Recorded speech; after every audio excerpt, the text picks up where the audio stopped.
చేసుకుంటాం చెప్పండి? మనము ఒక్క రోజు సంక్రాంతి సెలబ్రేషన్ చేస్తారు, వీళ్ళు వారం రోజుల నుంచి చూస్తున్నాం మేము ఇక్కడ. మినిమం కామన్ సెన్స్ ఉండాలి. ఒక్క రోజు చేసిందంటే ఒకే అర్థం ఉందండి. 4 నెలల నుంచి చూస్తున్నా, ఇదే నుండి నడుస్తుంది మాకు ఇక్కడ. ముందు పని చేయండి, ఇప్పుడు ఇమ్మీడియట్ గా పని చేయండి. I don't know anything. ముందు మీ పిల్లలందరికీ ఏంది అది జోకర్ల వేషాలు వేసి పిల్లలందరినీ తీసుకొచ్చి ఇక్కడ కూర్చోబెట్టి ఏం తమాషా చేస్తున్నారు ఇక్కడ? అందరూ హిందువులే, మళ్ళీ ఉన్నదంతా కూడా. మీరు ఒకరోజు చెప్పండి, మీరు కావాలంటే ఒక్కరోజు చెప్పండి క్రిస్మస్ గురించి కానీ, లేకపోతే ఇంకేదైనా దాని గురించి కానీ. 2 రోజుల నుంచి 3 రోజుల నుంచి పిల్లల్ని ఏమి ఇది మన తమాషా నడుస్తుందా? ఇంత పెద్ద సౌండ్ పెట్టుకొని మరి స్కూల్లో ఇంత డిస్టర్బెన్స్ ఎందుకు మాకు మరి ఇళ్లలో? కాదండి కాదండి, మీరు హిందూ పండుగలని ఒకరోజు సెలబ్రేట్ చేస్తారు.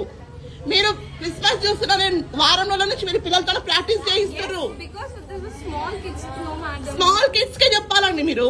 అవును, తులసి పూజ అవును, మరి తులసి మాతంలో పెట్టండి. మరి అక్కడ ఎక్కడ చేస్తారు తులసి? ఇప్పుడు క్రిస్మస్ రోజు తులసి పూజ కూడా ఉందండి. క్రిస్మస్ కాదు, తులసి పూజ ఇంపార్టెంట్. మరి తులసి పూజ గురించి చెప్పండి పిల్లలకి. మరి ఆ రోజు మీకు తెలుసా అసలు బలిదాన్ దివస్ తెలుసా? సిక్కులకు సంబంధించినటువంటి బలిదాన్ దివస్ ఉంటుంది ఆ రోజు. చిన్న పిల్లలే వాళ్ళు కూడా, జోరావర్ సింగ్, ఫతే సింగ్, మరి వాళ్ళ గురించి మీరు చెప్పట్లేదు ఎందుకు? మరి బంద్ చేయండి ముందు అది సౌండ్.